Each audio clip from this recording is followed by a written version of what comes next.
Hello there, and welcome to the Bitcoin Takeover Podcast. This is season 15, and today we have a very special interview with two of the most interesting European CEOs in Bitcoin who have decided to join forces for an integration which is as interesting as it is perplexing, because we have the most popular privacy wallet, which is Wasabi Wallet, that has been a sponsor of the show for longer than 2 years, getting an integration for ShopInBit, and that's the place where you can buy anything with your Bitcoin. You have more than 600,000 products as far as I know. You're always expanding, and now you're going to be able to make purchases directly from the Wasabi interface, which I find very interesting. And we're going to talk about this gentleman. We have Max Hillebrand, who is the most featured person in the history of the show. I think he was 5 times before this interview, and now this is his 6th time on the show. And we have Lando Rothbardian, who is in his 2nd appearance. And once again, he's not alone. The last time he was with Trav and Keith, who is the travel guy, and now he is with Max to announce this integration. So hello, gentlemen. Hello and welcome. 6 times. That's crazy, man. And season 15, that's even more crazy. Good job keeping running for so long, and hopefully another 15 seasons to come. Do you get a belt for the 6th consecutive time? Yeah, I'm kind of waiting for one. Yeah. What do you have for maybe a Supra? Could I get a Supra? Well, speaking of Supras, you can get that from ShopInBit, and that's even more interesting because now you can get it from the Wasabi interface. So I got to get to the first question. How did this come to be? Yeah, that's a good question. Well, I've been a personal and corporate user of ShopInBit for quite some time now, because it allows you to buy anything with Bitcoin. That's pretty neat. Especially if you don't have any fiat or no bank accounts, it's a very useful service. And then we were brainstorming about what to do with Wasabi next.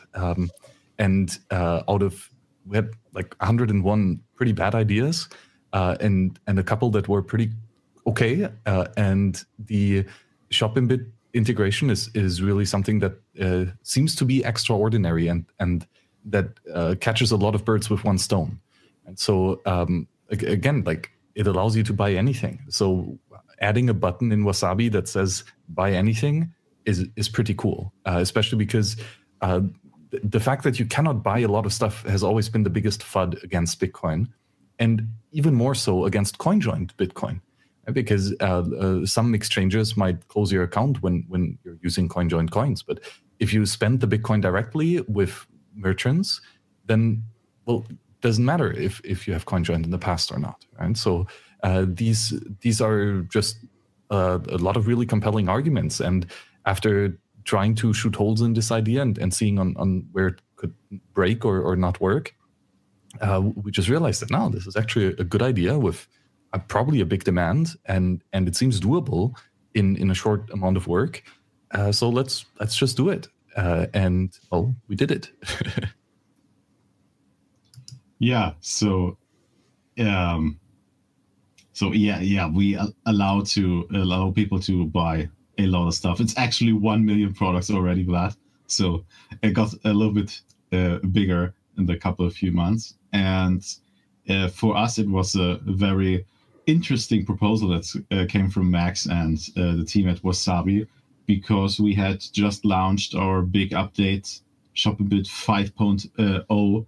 I codenamed it Nile just to fuck with Bezos. So, and we actually invested quite a lot of resources into a stronger back end, which now allows us to do these kinds of integrations.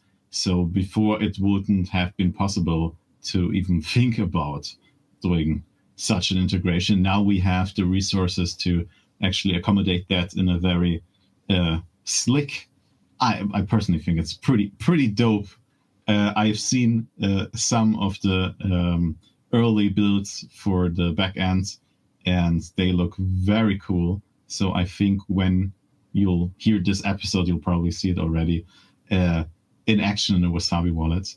And I think it's going to be a very interesting game changer, especially if you've been only on the privacy side and been like in the shadows, right? So you're inside your wallet, and then you start to think, yeah, okay, right. I've been talking to my girlfriend like the last couple of years about Bitcoin and privacy, and she's always like, yeah, but you cannot do anything with it. And then, you know what? Let's make a nice vacation or something like that. And you go into your Wasabi wallet, click on buy anything, and choose Travel Concierge, and say, yeah, you know what? I have some coins now.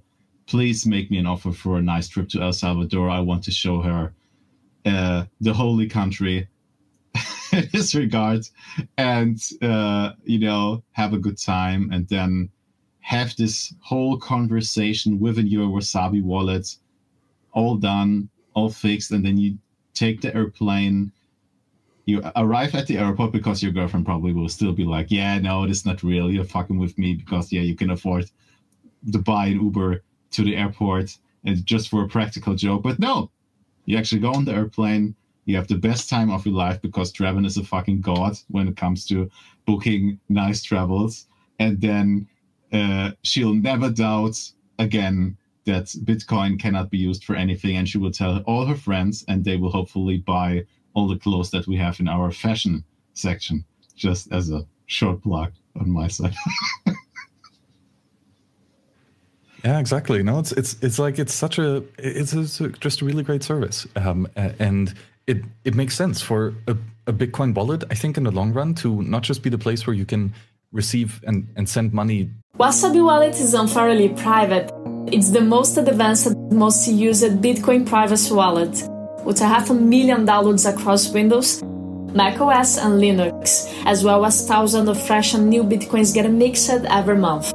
Wasabi makes use of the new generation Wasabi engine to create mega conjoins, thus mixing your Bitcoins with those of hundreds of other users. For amounts lower than 0.01 BTC and remixes, you pay no coordination fee. If you don't use the conjoins, Wasabi Wallet has a native Tor integration and downloads block filters to help you keep your network level and public key privacy. Download Wasabi Wallet for free today at wasabiwallet.io and experience the future of Bitcoin privacy. Future of Bitcoin privacy. Future of Bitcoin. Future of Bitcoin. Future of Bitcoin. Future of Bitcoin privacy. I think in the long run, Bitcoin wallets will or have the great opportunity to being a more holistic user journey of acquiring your first Bitcoin and earning them, and then spending them. Right?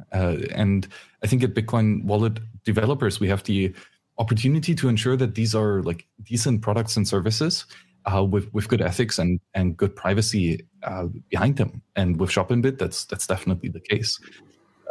Like first time I met Lando was, I think, in 2019 at a conference. Like quite some time, right? And he's just been crushing it really hard. Like the proof of work is there, and the ethics of the service is there, and the usefulness of the service is there. So it's, I think, a great mutually beneficial opportunity for Wasabi users to get extra features that are amazing, and for Lando to get new customers that will hopefully be very happy with his service. Yeah, so Max, let me get directly to the FUD. I know exactly what the samurai people will say on Twitter once they read about this integration. They will say the following: not only that you're trying to filter the inputs, but you're also trying to KYC the outputs, right? Because the users will voluntarily order stuff to their address.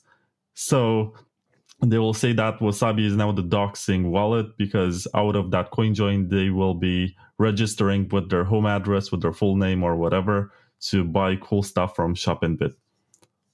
How will you respond to that? Yeah, people like to use their Bitcoin, right? And unfortunately, or fortunately, we cannot stop them from using their Bitcoin. And if they want to buy stuff with their Bitcoin that requires certain information to be revealed in order for that product or service to be useful for the end user, then I see nothing wrong with that. If you want to buy a house or something and you do that via ShopInBit, then sure, you will have to reveal some information about yourself. And that's all right, because there's no other way to buy a house, right? There's a minimum amount of information that simply has to be revealed, and that's fine, right? But there's also a lot of services that you can get on ShopInBit where the information of who's the purchaser is not necessarily required, and then that's that's fine too. And ultimately, then the question is, what is the alternatives?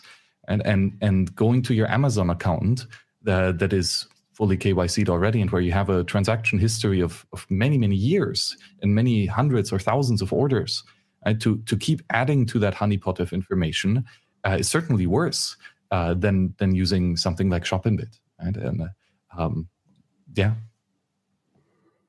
I think the question revolved more around the idea of whether or not this integration gives Wasabi information about orders that are made through ShopInBit, or if ShopInBit shares the information with Wasabi. Neither, right? So this is technically architected in a way that the client talks to the ShopInBit server directly.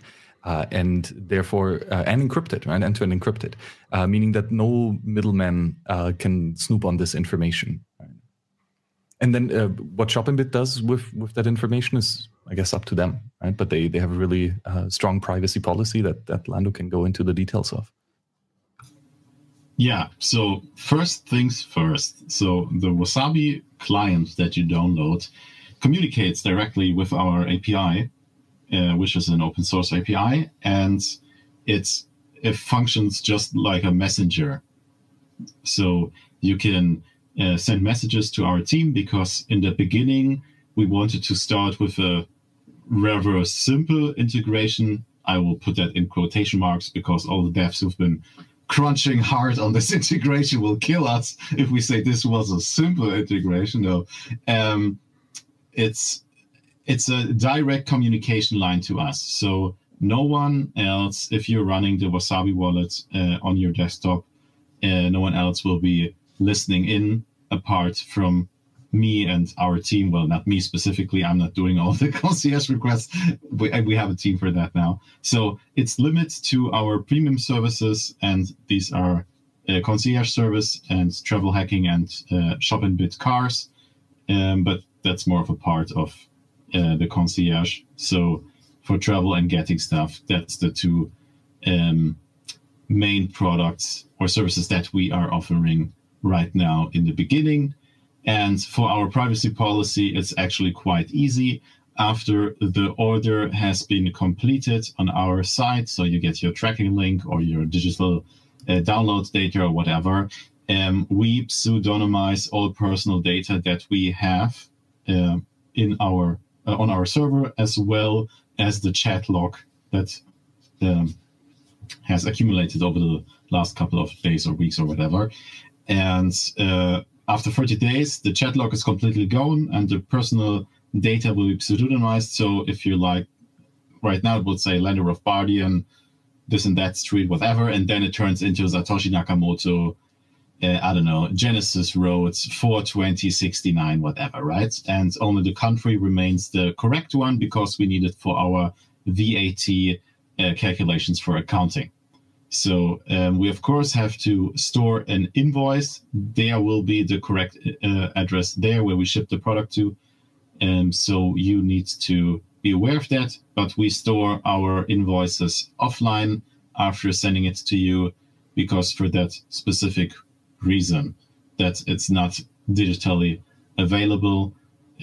So yeah, that's how you use the service. If you could, of course, say, yeah, okay, there's my name on the invoice, but yeah, we only offer privacy. We are not offering anonymity. That's a very important distinction that we need to make, because we're a legal business registered in Poland, so we cannot offer anonymity. We just offer more privacy. So we don't share any information willingly, and we save as little information as possible.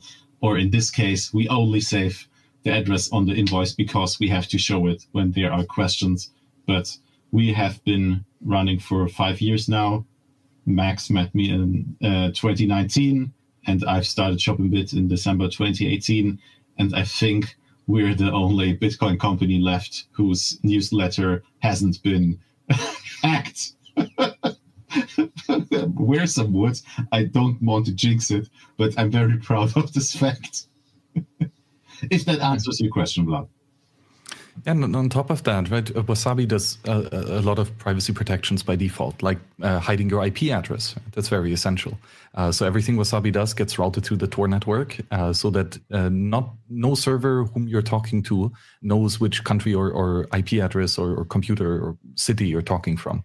And the same applies here to ShopInBit. And so if in the status quo, right, you go to the ShopInBit website and type in your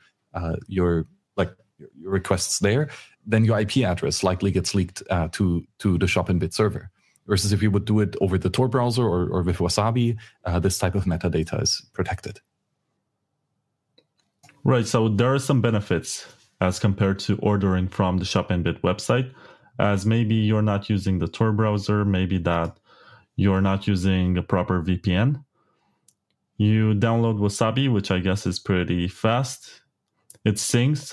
I think that now you had that faster than fast version 2.0.5, if I'm not mistaken, or 4. And that one makes the initial sync a lot faster. And then you order stuff using ShopInBit. The next question concerns the Wasabi wallet interface and how it's going to treat, for example, coins that don't have proper anonymity. For example, they were not part of enough CoinJoin rounds and they have a very low anonymity score. Can they still be spent on ShopInBit, or will there be at least a warning message to say, you should not be spending this now because you don't have enough anonymity? And what does that even mean? Because I know that compared to other privacy wallets, Wasabi has a system for this. Yeah, so the ultimate payment where you send the sats to ShopInBit is just another Bitcoin payment. And so it works exactly the same, and the UX or user flow does not change in Wasabi for this at all. And at the end of the concierge ordering process, you will get an address and an amount, and you click on it, and it opens the send dialog, which guides you through that sending experience, where you see, again, the amount, the address, the fee rate, and such. And then you also see the privacy suggestions or warnings, where numerous different privacy aspects are considered. Like, for example, as Vlad mentioned, are you trying to spend a coin that does not yet have privacy because it was not yet in any or not enough coin joins? And that is already existingly solved, right? And you can make payments with non-private coins in Wasabi, because after all, it's your money and we can't really stop you from it. But it is discouraged in that sense. Likewise, for example, if you would consolidate too many coins, let's say you make a transaction, you finally buy your Supra and it ends up costing a lot of coins and you need to consolidate hundreds of inputs, Wasabi would throw a warning here of hey, this is not optimal. It would be better to do some coin joins more so that you can consolidate your coins. So yeah, these are all the existing privacy and security checks that Wasabi does already by default for every payment. So nothing really changed here in that regard. Okay, I'm going to ask Lando right now a much more simple question. Would you say that ShopInBit has become a privacy or a CoinJoin-friendly service? And is there any distinction that ShopInBit ever makes between Bitcoins? Because there's, it might seem nonsensical right now. Maybe the answer is obvious, but we have all of these services these days that are cracking down on any form of privacy, and they're trying to be more compliant. Everyone wants to get that BlackRock ETF, which seems to have some unexpected consequences on Bitcoin services. What's your take on this? Well, for exchanges, it's a classical problem with the compliance, right? So they have to jump every hoop, and if the regulators start regulating and ask friendly to jump, they will ask how high. But that's the problem of centralized exchanges overall. So to put the blame on them is like saying, yeah, you want to play in the banking sector, but don't want to apply any banking regulations. Yeah, hard to do. From our point of view, legally speaking, we are just selling stuff. We are not a crypto service provider, and we are not a marketplace. We are just a regular online store, and we sell stuff. That's all that we do. We have nothing to do with crypto. And while I like to say that we're Europe's biggest Bitcoin store, the legal fact remains that we are just a store. We just sell stuff. It would make a difference if we would accept cows or chickens as form of payment, or even precious metals. For us, we have the the freedom of contract. So if we can denominate the value that we are exchanging in the local fiat currency and pay taxes in it, then this is a 100% legal procedure. So if your coins are, I actually didn't know that. Of course, I knew Wasabi, and Max has been a very wonderful customer of us for a couple of years, I think years now. And we did need to check, because if there would have ever been questions, people ask, why have these coins been coin joined before? Then we could show the invoices and say, we got from this customer, we got these coins.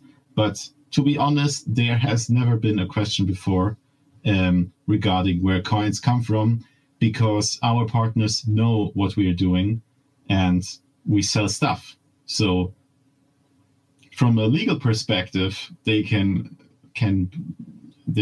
may not like it, but freedom of contract is a basis of Western society. And as soon as that changes, we might have a little bit more different type of problems than what happens with your coin-joined coins. Yeah. Let's wait for Max to see what's happening. Sure.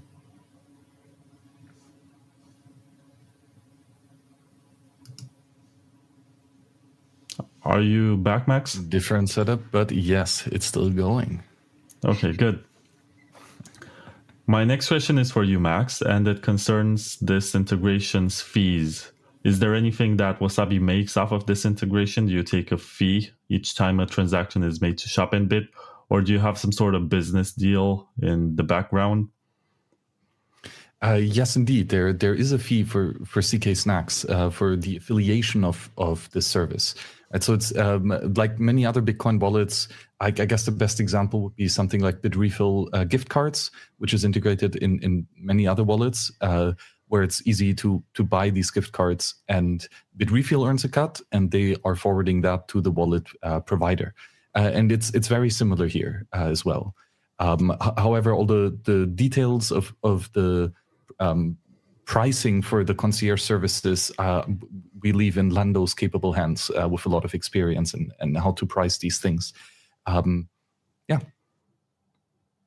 So there will be a noticeable difference from ShopInBit's perspective between payments that are made from Wasabi Wallet but on the ShopInBit webpage, as opposed to payments that are made from Wasabi Wallet from the Wasabi Wallet integration of ShopInBit.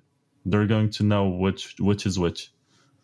Yes, of course. We know from which channel they are coming from, because if you want to look at it from a only business perspective, then this will be a classic affiliate marketing, is the correct term for it, right?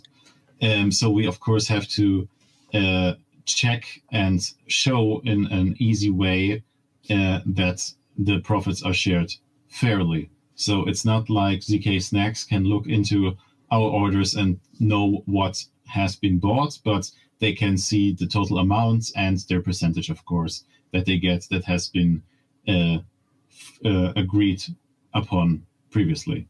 So yes, they get a cut, of course, but this is probably something that's very important to understand. So when you click on the buy anything button and send a request, you are talking to us, and all the concierge request itself makes a legally binding contract with our company, not with CK-Snacks.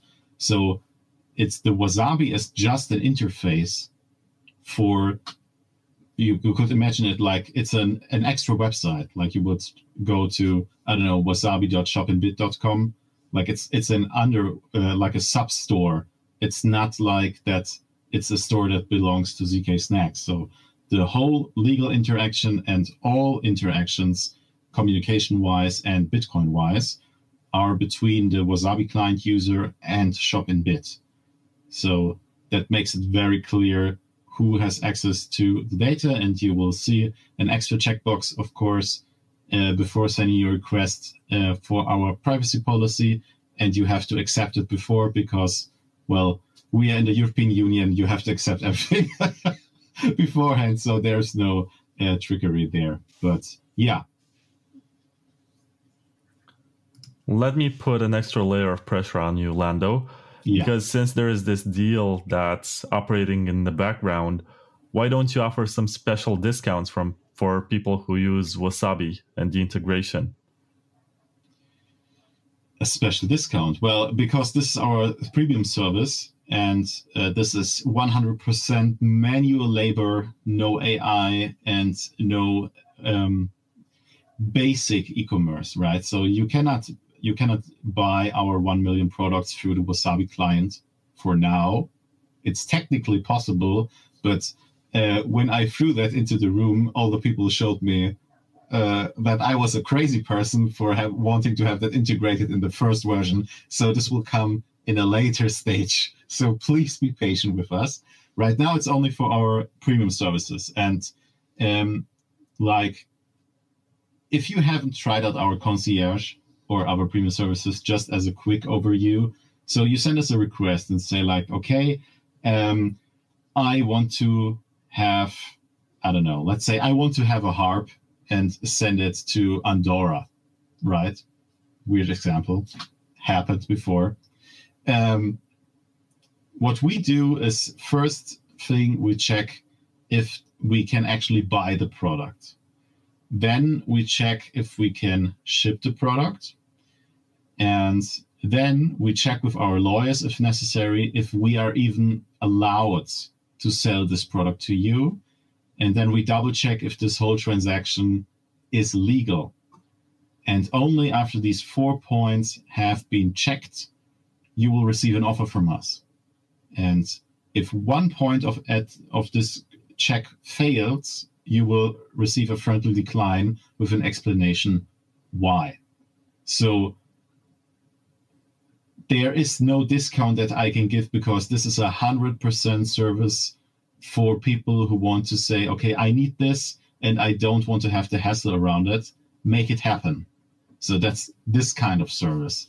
So if you're looking for discounts, there's shopinbit.com, where you can directly shop and get 3% discount when paying with Bitcoin, CoinJoin Bitcoin, and Lightning, of course.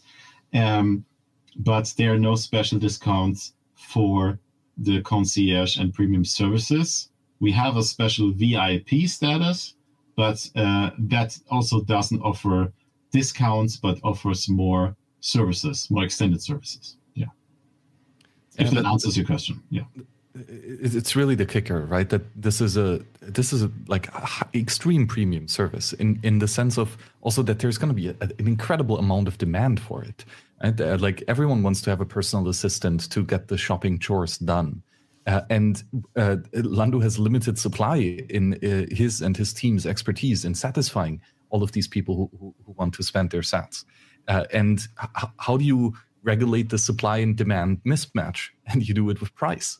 And so I'm pretty sure that once, or now that this is live, that people will come running and really a lot of people will want to use it. And if the price would be too cheap, then the quality of service would degrade for everyone else, because like the entire team would be heads over and no idea what to do next, right? Or which customer to satisfy. So the process would get slower for everyone. And in order to ensure that the service is still as high quality as existing customers have come to expect from it, price regulates this, right? And it's okay to have less customers in the short term who are willing to pay the more premium price, because that then also helps us to scale this up, right? To ship the second version of the integration in Wasabi that makes things, even easier and more beautiful and more automated. And likewise for Lando to hire a couple more humans on ensuring that there is enough capacity on satisfying all of these requests. And so this is a scale out and scale up of a new business model. And premium customers who are willing to pay a lot, they get satisfied first, right? Because ultimately we want to stack sats, and that's where the sats come from. However, if there is sufficient demand and sufficient technical and human scalability, then prices will go down. I'm pretty sure of this, right? Because, that's how we would reach more people. And even with a lower price, but more people, the ultimate revenue would be higher, right? And therefore, this is going to be like an elegant thing to roll out. And it's very different to any software service that CK-Snacks has released in the past. Because our CoinJoin coordinator, it scales like very well. We can handle thousands of users, tens of hundreds of thousands of users. We've not really run much into serious scaling issues. But this concierge service is very, very different. Because as Lando says, there's a human behind it, and chat messages and import duties and shipping and like a bunch of headache for the operator of the service. And that's good because people don't want to have the headache, so they are outsourcing it to a specialist, right? But that doesn't mean that a headache goes away, right? It just magically disappears for the end user because someone else is taking care of the shit, but there's still someone else taking care of the shit. And that will be interesting to see on how we can scale this. Yeah. And if I may add to that, so what people might be missing is that the concierge service as well acts like a little data aggregator for what type of suppliers we need to integrate next. So, for example, if everyone and their grandma wanted to buy a Supra, we would just go directly to Toyota and say, hey, I need to buy like a couple of hundred Supras. So maybe we should talk about going into a business partnership. And that, of course, would bring our prices down because then we wouldn't have to buy from a third party, which always increases prices. But we would have a business partner as a real supplier, which brings prices down and improves our overall speed with which we can deliver products. Like in this specific example, right? If we would say, okay, yeah, so Toyota Poland, so we need like 2 Supras sent to Romania pretty fast and 5 to the US and 8 to Japan. They will say, yes, sure, here are the delivery times, send it to your customers. We can prepare it up front. Maybe like that would be then the next step, right? The buy anything button in the Wasabi wallet where you type in Toyota Supra and then it asks you, hey, do you want to buy a new Toyota Supra? Click here.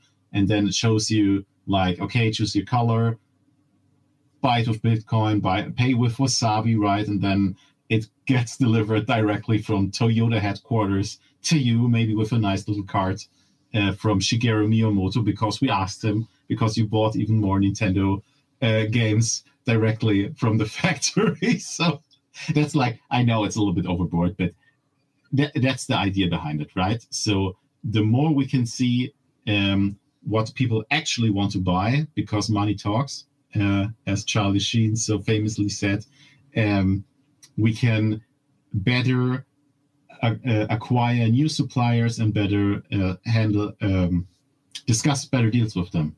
So in the long run, that's probably a super Mises thing to say, right? So if you have the coins to spend it on the premium service, you are actually helping the Bitcoin community to get better prices, because we could show that the Bitcoiners are not like the shitcoiners who just spend for like a couple of months when the price pumps super high and then never to be seen again. But we can have real demands, long-lasting demands by real good customers who don't, I don't know, annoy you with return rates and the other regular hassles in retail business.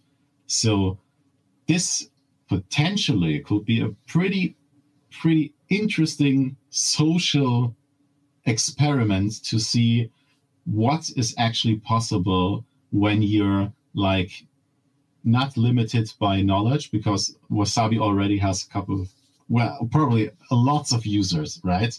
And they will be all interacting with this new option of, hey, wait a minute, I can spend my coins, because that's something I realized last year, especially at BTC Prague, where people would come up to our store and to our booth and why are there condoms here on the booth and toothpaste and deodorants? And I'm like, yes, because we sell everything. You can just buy stuff direct with Bitcoin. They're like, I've never spent Bitcoin. Why?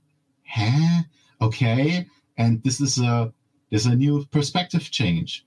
And from my perspective, what we need is a lot of more merchants coming to the Bitcoin space. It doesn't really matter what type of service or product you offer. You just need to offer it. So it's I like to say a double whammy. We bring it on the forefront for the people who've been long in the game and want to improve their current status, lifestyle, whatever. And also for the people who are coming new to the space, trying to understand it and get a better feeling of, is this really legit, or is this just the scam money that they are flooding on the mainstream media news channels? Yeah, so I have this wild, since you mentioned Charlie Sheen, I'm going to call it a wild tiger blood idea that I'm going to throw here. Maybe it's stupid, maybe it's not. Maybe you considered it, but we haven't talked about it yet. Since Wasabi has this cool scalable coordinator, have you considered using it for the purpose of batching ShopInBit transactions? And you have maybe one transaction every 24 hours, and that helps the users pay lower fees, and is also pretty great for privacy on the chain. We haven't considered it because, so from our point of view, what we need is, if you decide to accept our offer, we need next confirmation for the purchase, because depending on the amount that is being transacted, what we would not like to have is being wiped out by price fluctuations while the coins are traveling to us in the digital cyberspace.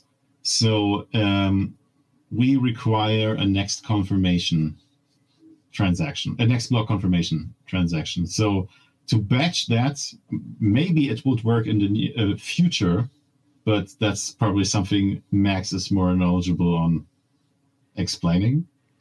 Yeah, so usually how companies or large volume transaction makers use transaction batching is for outgoing payments. Right? You're an exchange, you have thousands of customers, hundreds of them want to withdraw their Bitcoin from your exchange today. So instead of making 100 transactions on that day, with each paying one user, you make one transaction paying 100 users, and that is a lot cheaper, like 75% discount, pretty steep. The problem then with what you're just suggesting, Vlad, is that it's the other way around, right? We have hundreds of users sending a payment to ShopInBit, and the problem is that these users are not just a single entity. The reason why transaction batching is so simple is because it's a single entity controlling all of the inputs. So only this one entity has to agree on which transaction to sign and produce all of the signatures. And usually that's just one computer. So that works in nanoseconds. The problem with your approach is that we have hundreds of users in different countries on different computers who would need to coordinate on signing this transaction together. And that's inherently what a CoinJoin is. And the problem is it's difficult because users can close their laptop and go offline, or just the internet connection breaks, or Tor is a bit under denial of service attack, etc. But nevertheless, especially if the users of the concierge service or like ShopInBit in general would have a combined or a similar user experience in the wallet that they use for making the payment, then it could, in theory, be coordinated, right? That somehow hundreds of users get together and provide hundreds of inputs, and then there's only one output that goes directly to ShopInBit. So instead of ShopInBit having to generate hundreds of addresses and receiving hundreds of coins that have to be spent in the future, which is very expensive, ShopInBit would just receive 1 coin per day, basically, which might have quite substantial fee savings. But as Lando pointed out, the more substantial cost is the currency exchange risk. And here, as with more users, the fee savings would increase, and therefore you would want to wait longer in order to get more users to join that batched payment. But the problem then again is you would have to wait longer and longer, and there the currency exchange risk increases and increases. So it seems to me that if Bitcoin block space fees are extremely high and the service has a lot of liquidity, especially through Wasabi Wallet interface, and we have a lot of spare dev time to throw at the problem, then it might be a profitable venture. But there's a lot of ifs. Yeah, I have another question for you, Max, and you can't catch a break right now, but I'm curious if this is only the beginning of making integrations and you're thinking about something else, or this is the integration that you want to make for the purpose of proving that Bitcoin can be spent on virtually anything, and also to make it easy and useful for people to do this. I guess a bit of both. Adding more integrations into a wallet interface is somewhat obvious and makes a lot of sense, I think. But then on the other hand, like this concierge service is like, it's almost like, to me, the best possible integration, because I mean, it's not just that, I don't know, like an integration where you can buy, I don't know, like Netflix subscriptions or something trivial like that. Right? This is a macro service. It can literally get you anything, almost literally, and that means that it's very powerful in that sense. And on top of that, it's not just an eShop where you have search functions and like product pictures, and you can add many things into your shopping cart. It's a chat-based interface, right? You write like, yo, I want a Supra and I want to fly from Romania to Tokyo to pick it up. So get me the car, the flight, and the hotel. You figure out the details. I want to have it done within the next month. And that's it. And a couple of days later, someone sends you the tickets to all of your flights. And that's the kind of amazing experience that we can integrate in a nice and beautiful UX. That's very simple, right? And this was also one of the, I guess, requirements of this current venture, that it doesn't blow up into complexity that much, right? Because if it sounds like a complex idea to start out with, then it's going to be an absolute hell when you go into the implementation details and nuances. And already something as simple as let's chat with a concierge service who then sends an address and buys you stuff. Right? It sounds super simple, but it's not. If you look close in the details, it's very, very complex on many, many levels, right? So even this quote unquote simple integration is very, very complex and difficult. And that's again why, but still, right? It's totally worth it, because it is such a powerful integration to be able to buy anything. And therefore I think it's for quite some time, it's probably going to be the integration, like the one thing that just really gets a lot of love in development and future services. But we will see where this takes us. It's also a nice experiment, and if there's a lot of users for these types of services inside the Wasabi interface, then again we will adjust to the demand and keep building similar experiences as well. I think this is a very important distinction to be made, as integrating ShopInBit sounds more like adding the interface for browsing products, but in fact you are using this text command line interface, which allows you to, for example, you realize that you have one Bitcoin, which at today's rate is about $38,000, and you realize that you want to buy, maybe, what can you buy with that? A Toyota Corolla. Almost a Supra. have a Supra. So you get a Corolla and you type that in and you're gonna get the service from ShopInBit. You basically place an order to their concierge service and they're going to get back to you with details. So this is the way in which it works. It's not like you have a browsing experience where you see all the available products. You're placing an order for something that you want to exist, regardless of whether or not it already exists in the shop. So this is important to explain because I think in the beginning of this episode, I asked very general questions, which did not provide this very important detail. Yeah, that's correct. So first step, it's only about you getting the special item that you dream of and send it in a text-based message to us. And then we get back to you with a specialized offer. Because I think it was a very good idea to start out easily with just this special service, because we can see how much demand there is, because for this browsing experience that you're talking about, it's way more complex to do it in a wallet without using an actual browser. So I can tease that it's technically possible, right? It will be possible in the future, but we cannot do it with the first iteration of the buy anything button. But for now, the expectation should be you type in what you want and then get an offer, and then you can decide if you want to accept or decline the offer, and then let us do the magic, if you like to call it that way. Yeah. And there's, I think, fundamentally two ways that you can use the service. The first one is you know exactly what you want, right? You want to have the Supra of that year in that color, right? With those tires and those rims. And then you can just link to a website of exactly that. Right? So that makes it a very easy and fast service in that sense, because the concierge agent just needs to take the link and figure out the details Lando explained earlier and request a payment from you.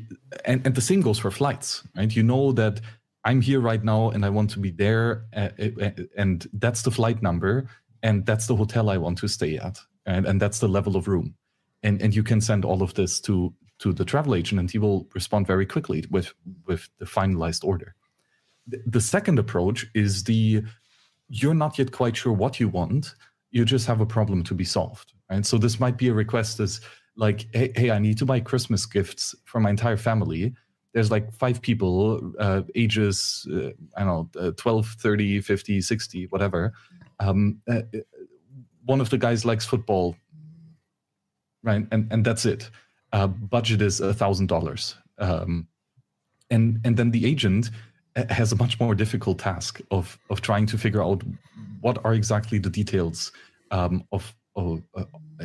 the possible options, right? He might have to find like 5 different options before you pick one that suits you finally. And same with traveling, right? You could say, hey, I need some beach time somewhere next month. Get me the cheapest option. Right? Must be 5 stars though. And that gives a lot of operational freedom to the travel agents to figure out a solution that fits these parameters, and you trust that they will make a good decision for you. Right? And I think people like both of these approaches. Sometimes you know exactly what you want. Sometimes you really have no idea and you just want to get it out of your mind. The cool thing is that both of these are possible within the same interface. Yeah, the only downside to the second option is that it takes longer, of course. Like with the example with the getting the Christmas gifts for the whole family, and yeah, okay, the one person likes football, and then there are 4 other persons, right? What do they like? So you would have to have, of course, more discussions with our agents, but in the long run, we would get what you or get good recommendations, and then you finally have to decide on which offer you want to settle on. But yeah, it's a very good summary. Do you work for us as well, Max? Yes, #1 fan and cheerleader since the beginning.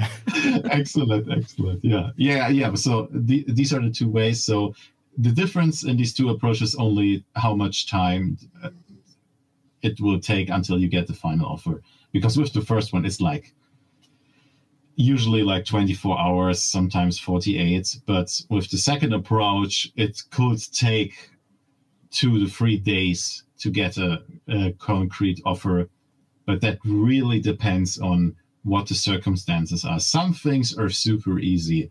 Some things sound super easy, are way more complex. Like when I was talking about sending the harp to Andorra, is not a trivial task, because exporting to Andorra is, riddled with red tape, to put it mildly. So these are all the information we have to get beforehand, and it takes time until we have everything settled. So it's really this is the final offer. We have set out everything. You need to decide now if you want to go forward or not. So, yeah. And I think this is, again, such an awesome service. It's like bureaucracy as a service. Please don't call it that. I feel tainted. Yeah, but I mean, importing stuff is a nightmare, right? And Yes. if you're shipping within the EU or something, it's okay. But there's certain shipping routes that are just absolute nightmare and brainfuck to deal with. I don't want to deal with that stuff, right? And I'm somewhat curious why Lando wants to deal with it, but apparently he does, and I won't complain. I just give him sats, and I hope he doesn't change his mind. CryptoSteel offers a durable, physical backup for cryptocurrency key and recovery words. These user-friendly cold storage devices withstand harsh conditions, including fires, floods, and earthquakes. Made from the finest European stainless steel, they are built to last. Accessible to all and requiring no computer skills, the original CryptoSteel cassette and capsule have been innovating Bitcoin security since 2013. They provide a reliable and robust backup, essential for the safety and longevity of your digital investments. Ideal for protecting your digital wealth. CryptoSteel isn't just a one-trick pony. Of course, it works with your Beep39 seed phrase, but you can also use it for important passwords, Bitcoin core passphrases, Nostr private keys, and much more. Buy your CryptoSteel metal backup today from cryptosteel.com and use promo code BTCTKVR to get a 10% discount. CryptoSteel, secure your Bitcoin like an OG. Yeah, that's exactly what I was going to ask next, because Wasabi has users from all over the globe. But ShopInBit is based in Poland, which means that the best quality of service is within the European Union. Everything else has higher import taxes and may have delivery issues. I don't know. But I guess as long as you pay the right price, you're going to get it anywhere in the world. Yeah. So even if it sounds cheesy, but if you have enough money, then there are no limits, of course. But that's not an important point. So, of course, within the European Union, it's relatively easy for us to do most requests. Like the importing part Max talked about, we just had recently we had this one customer from a Scandinavian country, and he wanted to have these Virtue XR glasses. I don't know if you've heard of them. They're like sunglasses that you put on the airplane and then plug in your Nintendo Switch, and then you have it on the display. And we had to import it from the US, and it took 4 weeks until they finally arrived in our warehouse because there was hassle with customs and stuff. The customer didn't know about it. We told him, okay, this is going to be an import. Please expect 4 to 6 weeks minimum just to be safe. Like, it can be faster. Sometimes we get product shipped from the US within a week, sometimes 3 days. But sometimes it takes just 4 weeks, and we didn't know why. There was no real explanation for it. It just took time. Not we didn't have to fill out lots of paperwork. It was just lying around, and no one wanted to transport it to the next step. So that's the hassle that we take on our shoulders. But then when it arrived in our warehouse, the courier came the next day, picked up the parcel, and was there in I think 2 to 3 business days. So that is relatively easy. For The customers who are not in the EU, that really depends on from where we are shipping the products. So, for example, if a US customer wants to have a specific product that is only available within Europe, we would have to export it. We can do as much to make it as easy as possible, but there is no chance that you're not dealing with customs yourself in the US, because it gets imported from their perspective from the European Union to the US, so you would have to pay customs taxes. There are some items that can be sent with custom taxes paid beforehand, but that doesn't work for all products and depends on what type of product it is, how big it is, how much it costs, etc. So that's one option. The second option would be we find this specific product for the customer within the US already and ship it from there and try to find a route so his address doesn't get doxed, like with a postal box service or something like that. That's also possible and perfectly legal. And yeah, that's like the two ways to go around difficult red tape, is just by finding a better supply chain of the specific product the customer wants to have. There are some countries that we can't deliver to, and that's Iran, North Korea, Russia, and Ukraine, because Russia and Ukraine are currently problematic as an EU company to deliver to, and Iran and North Korea would bring us into trouble with all our bank accounts, and that's something we cannot jeopardize. So I'm sorry for our North Korean and Iranian Bitcoin brothers and sisters. Can't help you in this regard right now. We would love to, but it doesn't work. And for example, Israel also has very hardcore restrictions on importing electronics. So if you're in Israel and want to order a smartphone, that's not possible. We cannot organize that for you. We tried. That was one of my first requests I think in 2020. Someone wanted to have a smartphone and ship it to Israel, and I didn't really check the customs regulations regarding Israel back then, and the smartphone came back like a couple of days later, and like, you cannot send it there. And then I was calling the courier, but I called the courier beforehand, and it seemed to be that the support person of the courier was new, and he also didn't check correctly the informations about exporting to Israel, because Israel, you need a special license for any long-range communication devices to import. And that's like no one outside of Israel gets this kind of special, if you're not like a big distributor or something. So that was a new learning for me, but just there are lots of different import regulations for each country. For example, Switzerland is pretty hardcore in importing any type of food. So we have some gourmets in our customer base already.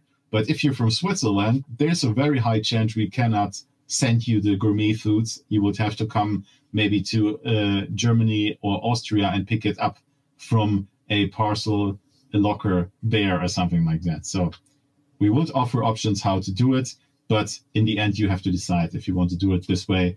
And I think the easiest explanation to why I'm doing all this stuff is because I actually like to solve problems, and that's why I chose my nickname.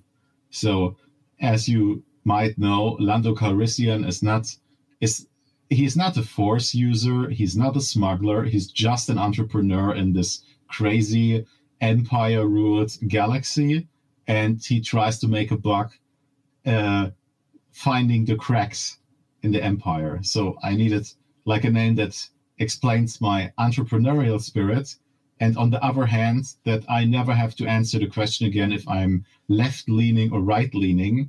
They just have to know when they read Rothbardian, oh, goddamn, he's an ANCAP. Oh, no. So no more questions about communism and stuff. So Lando Rothbardian, that's the whole idea behind this name. and it sounds cool, which is an extra. But that was my thought process behind that. So I hope this kind of answers your question. Goddamn, I've been rambling for 20 minutes again. No, but why you're doing it is because it's a useful service that people are willing to pay you sats for, right? And you like them sats. Yes. And one other case study on why this is so useful for people. Like, imagine you have a huge list of shopping items, and they're all from different online stores, all from different countries, and you would have to first of all, you would have to reveal your shipping address to all of these many different online stores, which sucks, because if one of them gets leaked, your data is out there. Then second, you would have to deal with like 10 different import regulations and have to deal with the customs office locally like 10 times or 50 times, because these orders will come in at different time periods. And then you will have to go to the customs office on the first day, on the next day, and so on. So that's just a lot of hassle. And of course, you would have to probably sell your Bitcoin on some exchange, fill up your bank account, ask a bunch of questions then, or answer a bunch of questions then, to then make 100 different fiat payments to all of these places. All in all, pretty shitty user experience, quite a lot of hassle. And it would be much better, you just send an Excel sheet or a list of links to Lando, and after a couple of days, he replies to you with an address and amount.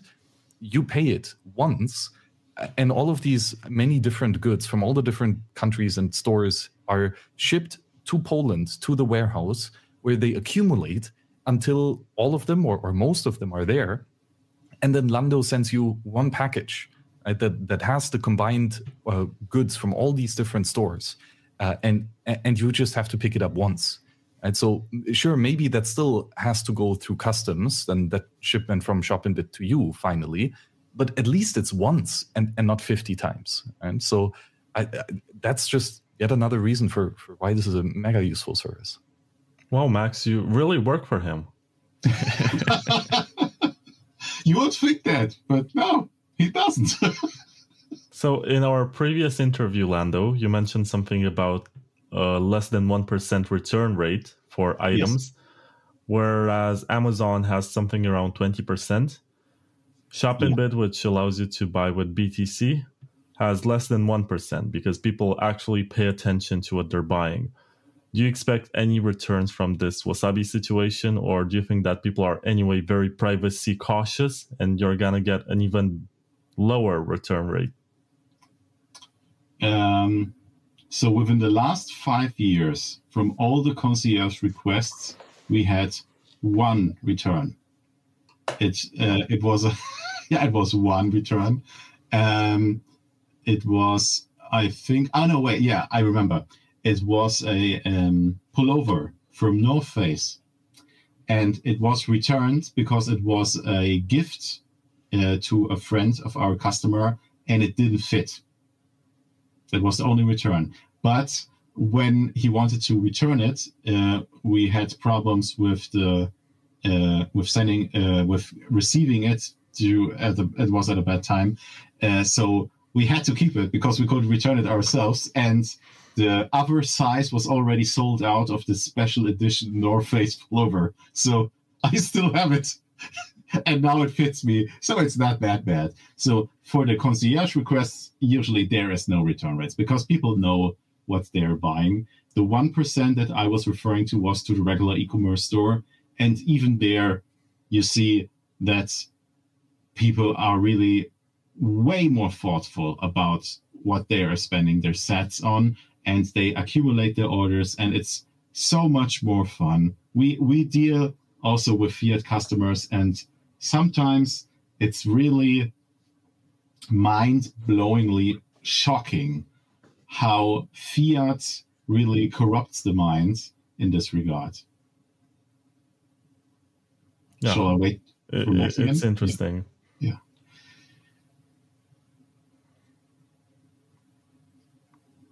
Yeah, I'm really proud of you guys for doing this. It obviously comes with some interesting questions regarding privacy of Wasabi.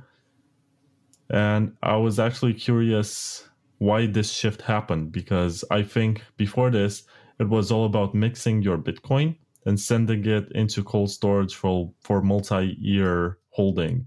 But now you're also adding this option that you can spend your BTC on basically anything you may want by placing an order to ShopInBit. Yeah, no, this really is like somewhat of the beginning of the next era for Wasabi, where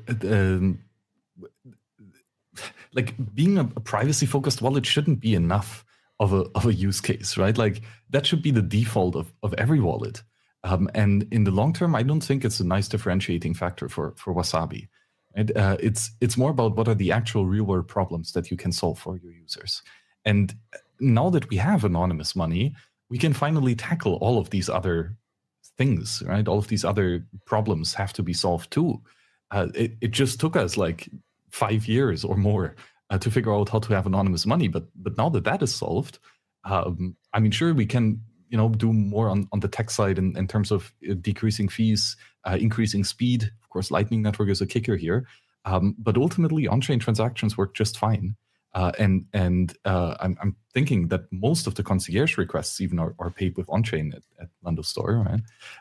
So that just means that technically speaking, we're totally good enough on the money tech side. And now let's solve all of the other cool problems. And on top of that, it's also a narrative problem, right? That when you are when users care about their privacy and software developers care about the privacy of their users, then to some extent that's a bad stigma for, let's say, the mainstream average Joe, and that is something that this can probably help to address. And again, there's a huge fear of people not being able to spend their Bitcoin after they've CoinJoined them, and I mean that has never been a problem for me personally, and I only know very few users who actually had issues, and they were all because they sent their money to some nonsense centralized exchange. But in the actual peer-to-peer economy, nobody has asked me about the details of the transaction history of my money, right? And then even if they did, I can just tell them, yeah, it's a Wasabi CoinJoin. Good luck trying to get more. And then of course having a full, let's say, peer-to-peer economy is quite a difficult task to do. And centralized things are easy. I think this has also, like Wasabi has shown this, right? It's a centralized CoinJoin model and a single company behind it. And that works quite well for advanced research and development and deployment of really groundbreaking stuff. And I think likewise here, ShopInBit is a centralized company. They just have a single API. We just need to integrate that. It's very simple, guys, right? But that means that we can have like a serious problem solved in a rather short amount of time and effort. And well, in the long run, there's a lot of other interesting, let's say, markets that can be explored on both earning Bitcoin inside Wasabi and then spending your Bitcoin inside Wasabi. But that seems like another decade's worth of work. So yeah, it won't be boring anytime soon. Yeah, so Lando, unless there is some secrecy involved here, what is the exchange that accepts BTC from CoinJoins with which you are dealing? And which banks are not shutting down your accounts because you're dealing with Bitcoin? That's a good question. So we've been avid users of Kraken for quite some time. No, we've been Kraken users since, I think, 2019. Yeah. So it's been quite some time, and they know us there. It's super easy. And sometimes I have to get on a support chat because there have been problems with the SEPA gateway. And then the support guys always say, oh, yeah, and I checked your store, man. Great. Thanks, man. And I'm like, that's nice to hear that just the support agent checks out the site when he sees, okay, ShopInBit. What does that mean? Okay. So with Kraken, we have never had problems in the past. But again, from a legal perspective, we are just selling stuff. We're not a crypto service provider. That's a very important distinction that people have to understand. And for the banks there, that's a that's another story. So there is not the whole Bitcoin thing is more a problem than the coin joining, because that's like, from their understanding point of view, that's like something they will learn in the next decade or something. For them, it's just, okay, Bitcoin. And there are quite a lot of banks who just like, no, just we don't want to deal with it. But funnily enough, the banks who are very close to governments are actually have less problems with accepting Bitcoin, because they are so huge, they don't care. So I think a very important thing people have to learn about the banking system is that it's a cutthroat business and they are not friends. So one bank is always against another one. And if they are big enough, they need to be the baddest and meanest bank of all of them to stay on top. So they see the world a little bit differently, and regulations, they take time until they're fully implemented. But again, for them, it's just, we're not getting Bitcoin on our bank accounts. We're just getting euros or zlotys or USD or Swiss francs. For them, it's just a regular business. And as long as we can prove that these funds come from operations, they have no problem, and that there is no money laundering involved, of course. And since we all provide the invoices and can show that products have been shipped, there are no problems for them to, accept it. If I said it this way correctly, probably my lawyers are like, geez, just shut the fuck up and keep going. But no, that's the basis of it, yeah. Max, I have another curiosity regarding the integration. Does it still work if people connect to other CoinJoin coordinators, or is this tied to the zk-SNACKS coordinator? No, it should still work with other coordinators. Again, the client talks to the ShopInBit API directly. The coordinator has zero knowledge about this even happening, any API call. It doesn't go through its servers. That's a simple answer. So it's good to know. I know a couple of guys. I mean, I don't know them. I know of them, that they run separate coordinators. And it's interesting because they can be able to also integrate this and provide this functionality. Yeah, I mean, like, this is more about the Wasabi user interface adding a new feature, and I guess adding ShopInBit as a secondary backend. So the CoinJoin coordinator is currently like a combination of both a backend for the actual CoinJoin coordination, as well as things like Bitcoin block filters and the US dollar exchange rate and other things like this. So it's another coordinator is just a drop-in replacement for one part of the Wasabi backend. But the other things of the Wasabi stack are not really affected by this. Now, other wallet interfaces could, of course, integrate the ShopInBit API as well, and hopefully are going to do. So that's more the way where other contributors to the space could copy us. But the coordinator is pretty out of the business of this. Yeah, we can also not see what the coordinator does or the user does with his wallet. So the only connection we have is within this buy anything button and the request window where you can chat with us. So there's nothing that we can gain from what wallet type you're using, as apart from you're using a Wasabi wallet client that has the buy anything button integrated. That's the only information we have. I mean, you don't even know that it's a Wasabi wallet client per se, right? Because someone could just copy the code that we did and put it into a standalone application and use the same API endpoints, etc. Yes. So yeah, right now we don't know of another client that implements the same stuff as Wasabi, but that doesn't mean that it does not exist. Something that's very cool about making these payments is that you cannot really prove that the coins belong to the person who received the goods, you know? It might as well be your sugar daddy or someone else who decided to pay in Bitcoin for your order. It could be just some wish list and you decided to type that in and you ask someone else to pay. There is no direct link between the payer and the receiver.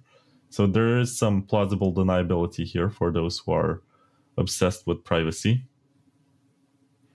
Yep. You could say it like this. For us, it's the important point that we have shipped the product somewhere and can prove through the courier that it was delivered to the address that was given on the invoice. So, yeah, that's all I can say to this topic. Yeah, it's pretty cool that this works for the circular economy, quote unquote. I remember in 2019 when I first tried ShopInBit via Blue Wallet, I was a bit mind blown because I could get a gift card for something which I received at a conference, and that was super cool. But at the same time, when you think about it, now you can get tangible items. It's like an upgrade of Laszlo Pizza moment, except that I don't know if we're gonna go 10,000x from here or something like that. I think the market is much more mature and much more diverse. And you have this integration which allows you to buy stuff with more privacy from a company that actually respects your privacy, using a wallet that also takes care of your privacy. So across all levels, I think you're getting the best sort of experience. But of course, you don't earn credit card points and you don't get special discounts or whatever. You're paying, I think, a bit more than it would cost you if you paid in fiat.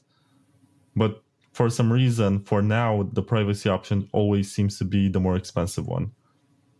Yeah, because freedom is not gratis.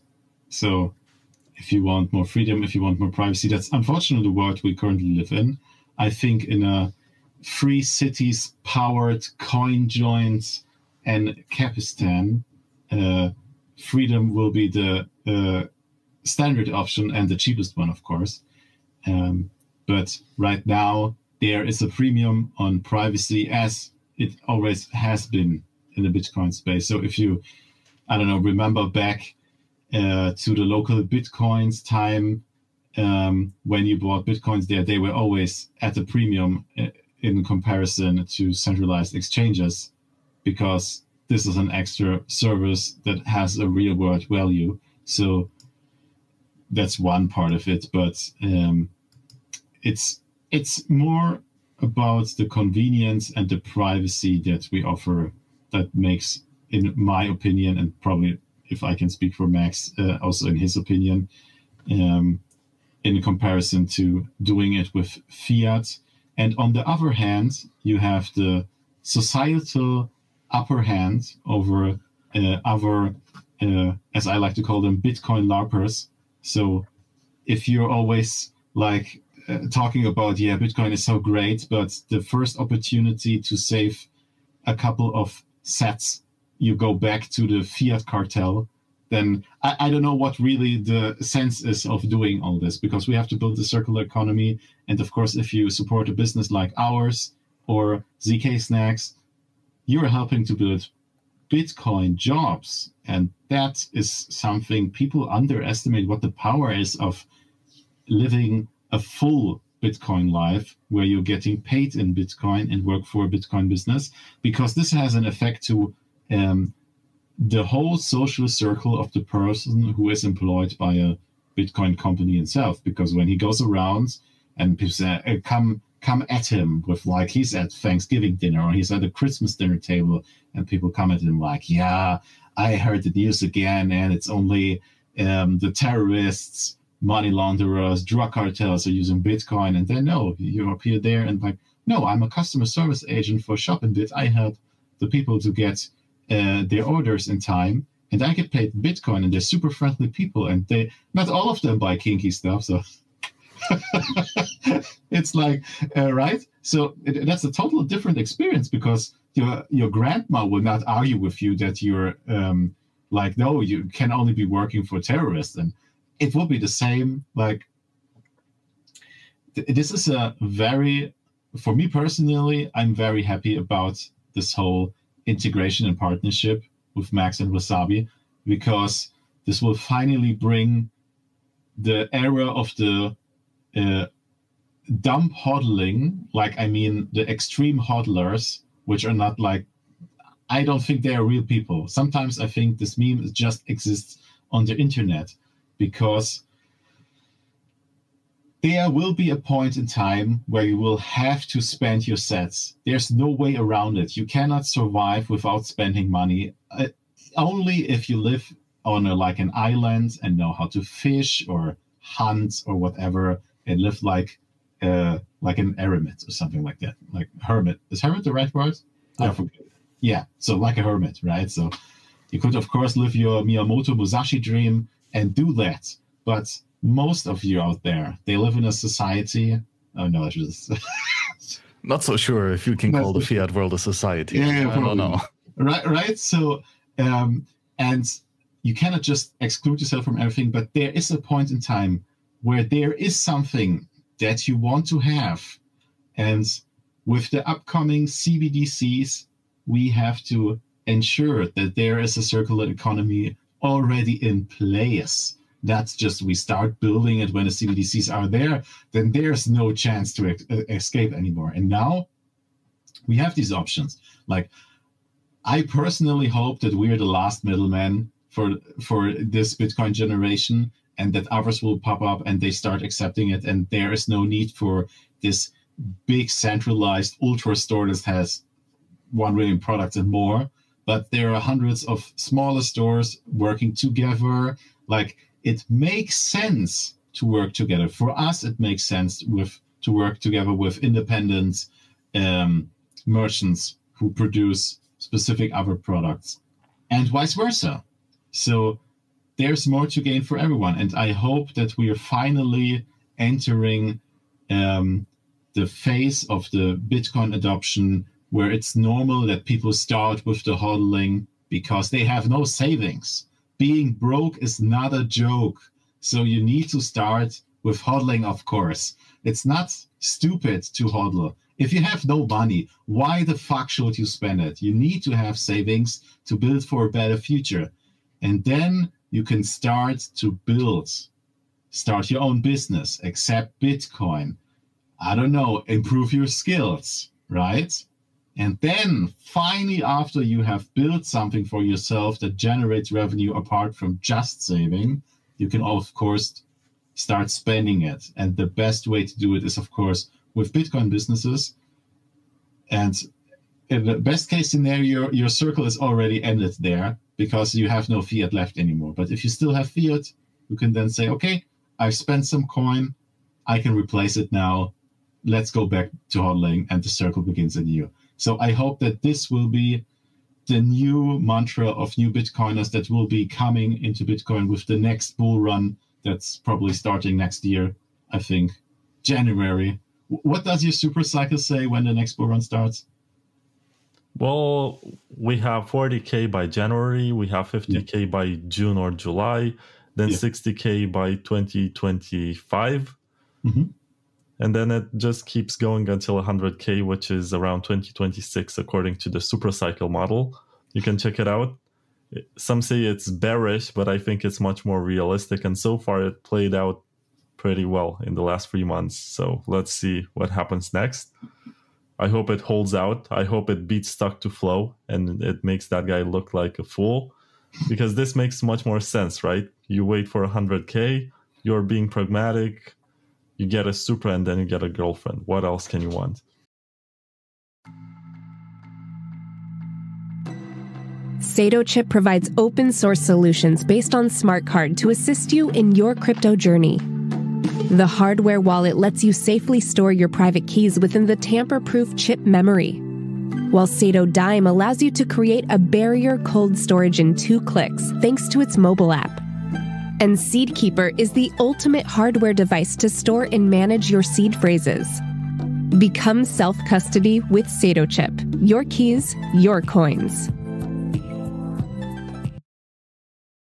Exactly. And that's the point. So the Bitcoiners who are starting from the super cycle ultra ball, they come into the space and see, okay, first I HODL. Then I learn how to coin join with Wasabi Wallet, accumulate coins, start building a business, start accepting coins for my freelance stuff. And then the buy anything button also appears into your view because, I got some coins now, and I got my girlfriend because I met her just shortly before I bought my Supra. And then I have the magic number in my Wasabi wallet, which is enough for a Supra and a honeymoon vacation, because getting girlfriends is a super fiat. We're the Bitcoin standards. You are building families, right? So she got to get that ring on, right? So you can have everything integrated. And you can buy that ring on ShopInBit. Ding, ding, ding. Exactly. You buy the ring, you buy the Supra, and buy the honeymoon, and you have everything there. And you just start living your life. And then Bitcoin is just a standard. Like, we're not thinking about how a ignition engine works in a car. You just know if you go into a car, it works. And this should be the same thing for Bitcoin. It is just our monetary standard and not like something we have to. It's cool that we're doing it now, of course, celebrating Bitcoin in everything of our media, be it music, be it movies, be it art, be it whatever. But at one point, Bitcoin will just become the monetary standard. It will still be cool. It will be celebrated. And like the internet is still there, but no one is like going to an internet party. They're going to, they go to a YouTube party, they go to a Nostra conferences, etc. But that's like the long run. But we have to build for it. And that's our chance now that we get to do so. I'm like super excited. It took us half a decade to get from a couple thousand products to 1 million. And it took Wasabi 5 years to get where they are now, being the privacy wallet for Bitcoin. And I'm like super excited to see what will happen during the super cycle. What will we will be able to do, how many people we can afford to employ in a meaningful way, right? So how many lives can we touch with our services and improve their quality of life, just like that? And it's like, yeah, this is a wonderful feeling right now. So yeah, I think I forgot what your main point was, but I hope it was partially answered. Nice speech. I'm moved. Oh, thank you. And you mentioned Laszlo and the Bitcoin pizza earlier, and that's not an example of a pure Bitcoin peer-to-peer economy, right? Because the guy who Laszlo sent the Bitcoin to, he wasn't the one producing the pizza. And in fact, Laszlo wanted to have, I think, a Domino's pizza or some mainstream chain. And that guy was just a proxy merchant then. Right? He got the sats from Laszlo, and he made a fiat payment to Domino's to get the pizza online. And so to some extent, that was like the prototypical ShopInBit. Right? Like, it was a public offer book on Reddit or Bitcoin Talk on, I want pizza, someone get it to me. And magically pizza appeared. Right? So if the only thing missing was that Reddit did not have a buy anything button. Right? But fundamentally, though, the service is very, very similar. And yeah, that just shows that we're still extremely early. Right? In the long run, as Lando says, like his business is, at least in its current form, no longer there, because everything that you would want and anything that any merchant could produce, he will want to sell it for Bitcoin. And then you don't need any proxy merchants anymore to deal with the merchants who don't want Bitcoin. But until we get to that beautiful Ancapian utopia, we'll have to deal with the realities that there's a lot of productive merchants out there that produce amazing stuff that you would love to have, but they don't want your magical cyberspace money yet. And that's why Lando is here, and that's why the buy anything button is here, because anything is not yet able to be bought with Bitcoin directly. But we can have a meaningful pocket of freedom and a meaningful opportunity to use your Bitcoin as they were meant to be already now, right? With some trade-offs and arguably with some fees. But well, this is a stepping stone on a much larger and grander journey. I very much like the responses. I think I'm out of questions to ask at this point. So if you have anything else to add, this is the right moment. Well, I'm going to ask you a question, Vlad. What are you going to buy with the buy anything button? Oh, that's delicate. I might get the new Nintendo system next year. The ominous Switch 2. I very much look forward to that.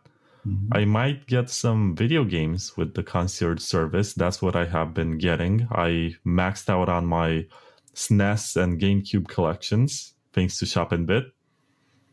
And I right now I have pretty much every game I ever wanted. Not quite. I still have a few of them. Like, I don't have Twilight Princess on GameCube. It's still $200. It's a bit too much for me, but we're going to get that during the super cycle. For 200 sats, I'll take it. And I don't know what else I want. Maybe some camera lenses. I'm a nerd about this. I tried to upgrade my setup for interviewing. So maybe that. What are you going to get, Max? Probably a lot of flights. I mean, we all got to go to Bitcoin conferences, and next year's probably going to be even more insane than this year. Traven is going to have a bunch of work to do to get all the Bitcoiners around. Eventually, Lando, we got to talk about this anyway as a follow-up business dealing. But I really think that it's time for private jets soon. Yes. That's maybe it's coming after the super cycle, that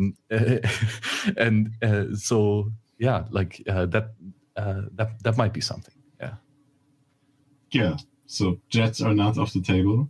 Funnily enough, we have a new supplier for these very specific type of products, but yeah, you're not getting it anonymously. So you will have to reveal data to get this kind of product. But who knows?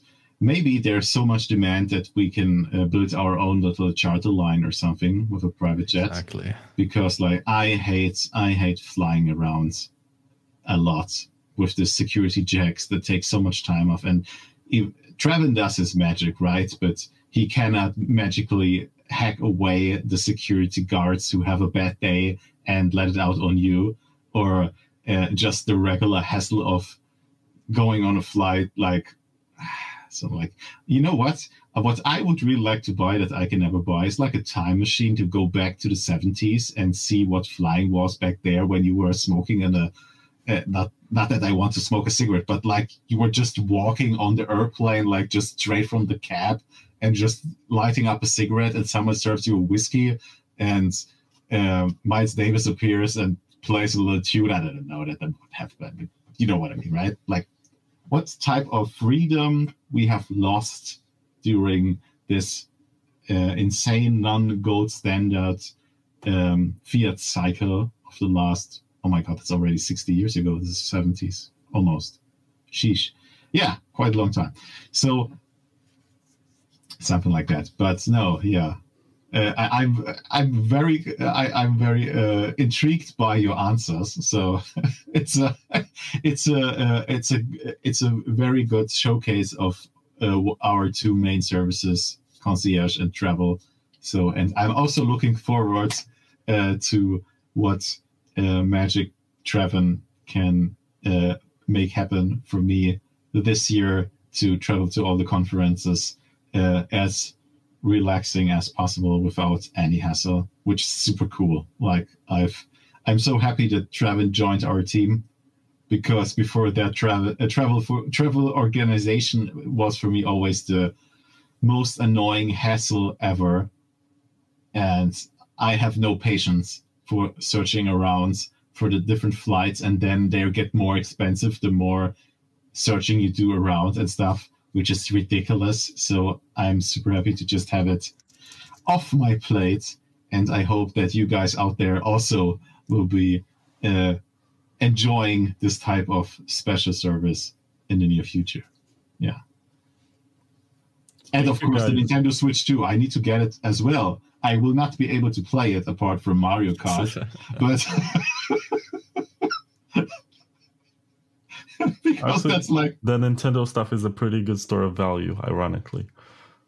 Yeah, because they're good games. we could open up the topic about how to finance video games within a Bitcoin standard, if you still have like 3.5 weeks left of time. Hello, Bitcoin Takeover listeners. This is Victor from IVPN. We could have produced the flashy ad with lofty claims, but we like the straightforward approach, so I will just stick to the basics here. How are we different from other VPN providers? IVPN is run by Bitcoiners. We've been accepting Bitcoin since before the block size wars, now using BTC Pay server, and also accept Lightning payments. We also aim for radical transparency supported by open source software, regular audits, and a transparent team. And finally, there's absolutely no KYC with IVPN. We don't ask for an email or any other personal information when you sign up. If you would like to test our service, send an email to trial@ivpn.net to receive a 30-day IVPN Pro voucher. Hello, I'm Vlad, and I have been a user of IVPN Pro for longer than 1 year.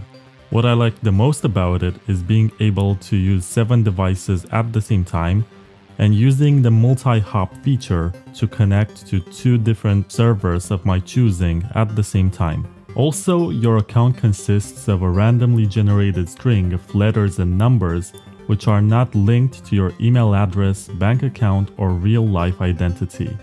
You top it up with a Lightning payment and you get instant confirmation at low fees. Definitely get your 30-day IVPN Pro trial by sending an email to trial@ivpn.net. Make sure you use a burner email address that you probably already have for trolling.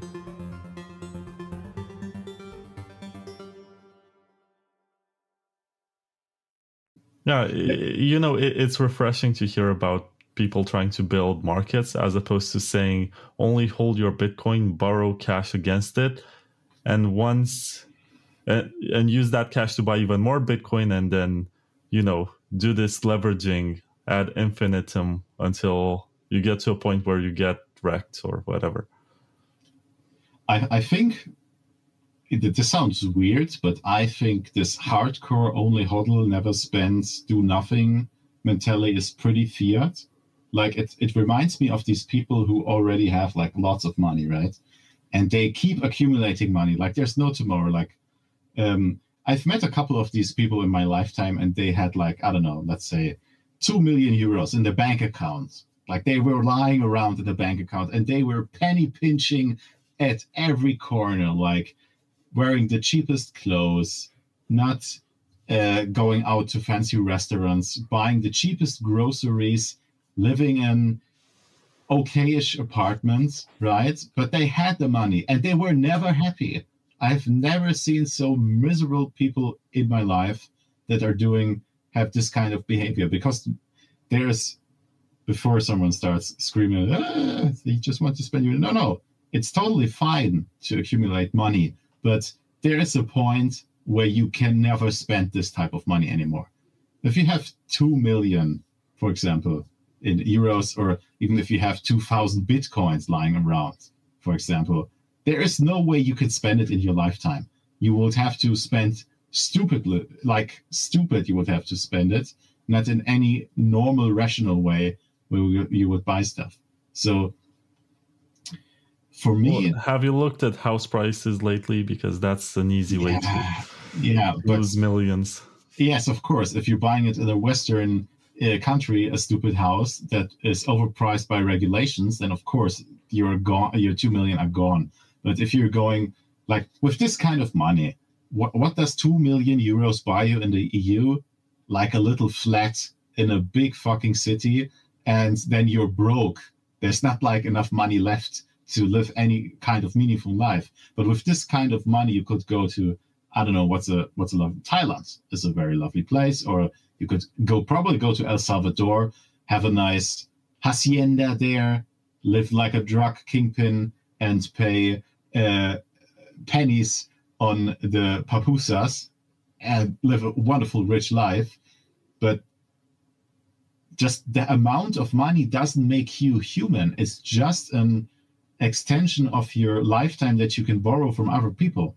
So it just makes your life easier. But at one point, you have so much lifetime available. What do you want to do with it? If you're not trying to build a city, you probably already have enough money. If you want to build a city, you probably need to have all the money that you can possibly get and live this ridiculous lifestyle of never spend anything and stuff.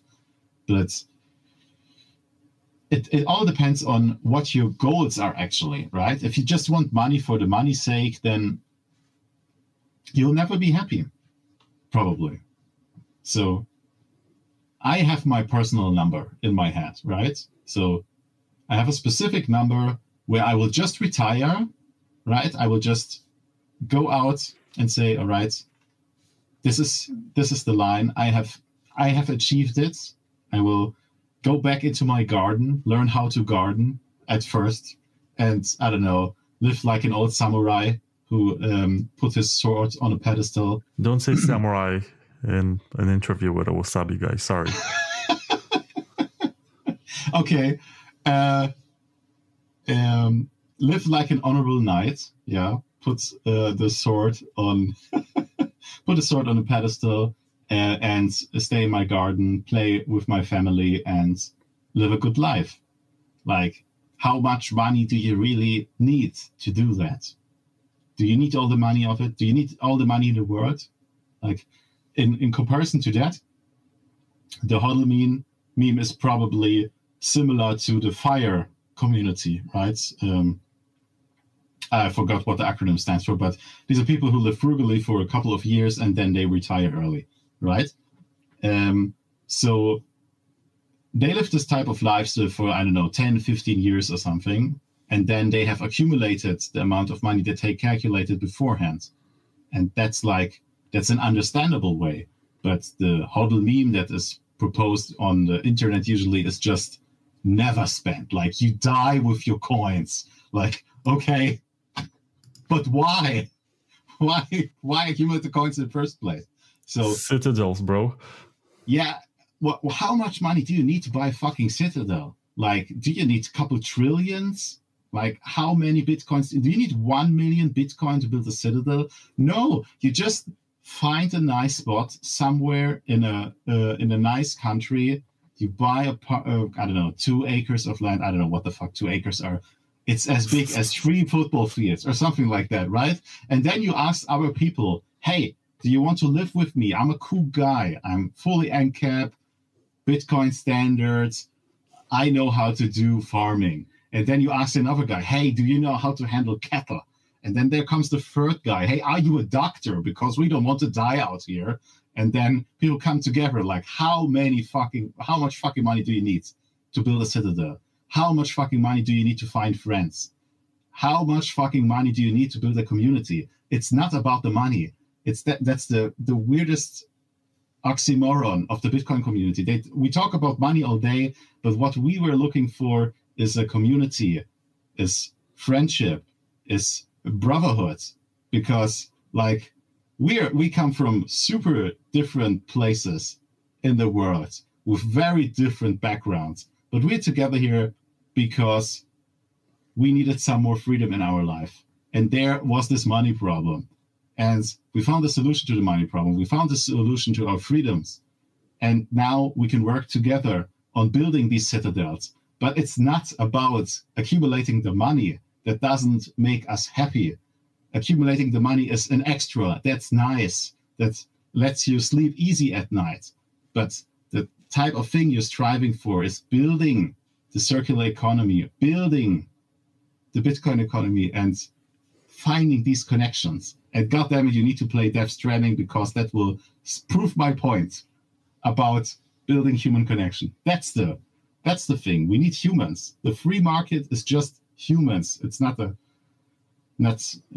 complex technological advancement or something. Free markets is just 2 people interacting together. And that's what you're looking for. You need to find the right partners to interact. And Bitcoin is our tool for real free markets today in this fucked up fiat world where everyone tries to tell you how you have to live your life and thinks they can decide what's best for your own goodwill. But no one can, except yourself. And that's the beauty of Bitcoin, allowing the free market back into the real world and not pushing it into the background of historical footnotes of, well, there were these weird Austrian guys who wanted to tell us about free markets. The one was Mises, and there was Hayek and Rothbard. And yeah, it's a weird financial theory, but hey, just look at John Maynard Keynes. He told us the market is a machine that needs to be kickstarted all the time. And fuck you with this shit. No, I'm here for the fucking freedom, and getting money on the side is an extra. The money is an extra. I'm here for the freedom. And that's what people don't understand. If you're talking about hodling all day, you're in it for the money. There is nothing. You are literally saying it. If you're here for the hodling, then you're in it for the money, because nothing else interests you. You don't need friends. You don't need a community. You don't need a citadel. If you're just hodling it and don't want to build anything extra, then what are you doing here? It's just about making money. You can sell drugs as well. This will get you fast money. It's like, if that's what you're all about, right?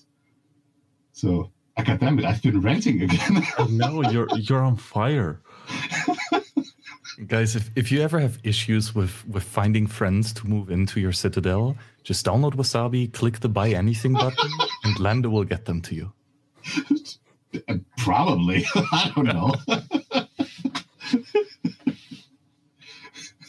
This could be the Citadel button next, right? The Citadel button. Actually. Click on, yeah. We are looking for citizens is not the right term. We need free people for our free community. Click here, join, and okay, yeah. Get something like that. Yeah. I think I've witnessed the first time when Max is the quiet one. Usually he's super outspoken. Congratulations, Lando. Oh, thank you very much. I have my moments. Yeah, but I mean that these are very solid rants, and like I fully concur. Thank you. Okay, guys, I'm out of questions. How can people follow you? Just my name, Max Hillebrand, and Wasabi Wallet on most of the platforms. And yeah, just try out Wasabi. I mean, I'm sure listeners of your pod know all about the many benefits of it, but this buy anything button I really think shows where Wasabi can be in the future. And we're really trying to make it a nice UX. So tell us if it's good enough, how it can be better. Bug reports on GitHub. Or just talk to your concierge agent directly and tell them of how much you love it. So thank you very much, Vlad, for letting us announce this amazing new button on your show. And pretty crazy that it's been my 6th appearance here. And really looking forward to number 7, though. Oh, yeah, that's a nice number. Anyway, one special mention about what you said about Wasabi being available on all platforms. It's not available on mobile. So if you see any mobile app that says Wasabi Wallet, stay away, at least for now. Yeah. Mobile coming soon. Lots of people have been asking us about mobile. Nobody has asked us for a buy anything button. I think we've totally made the right decisions here. Like a buy anything button is way better than a mobile wallet, right? If people would have just asked for faster horses, don't give them faster horses. Yeah, and you can find me on, I think, most social media under Lando Rothbardian. I think Twitter is my biggest one, so at Rothbardian or ShopInBit, of course. And yeah, thank you again for inviting me, Vlad, and allowing me to rant. And yeah, please check out the Wasabi wallet integration of ShopInBit with the buy anything button. Let us know what you like, what you don't like. And yeah, if you want to, you can, of course, flex your concierge gettings, but I would recommend not to do so because flexing is a stupid idea. So just enjoy it for yourself because you bought it for yourself. So.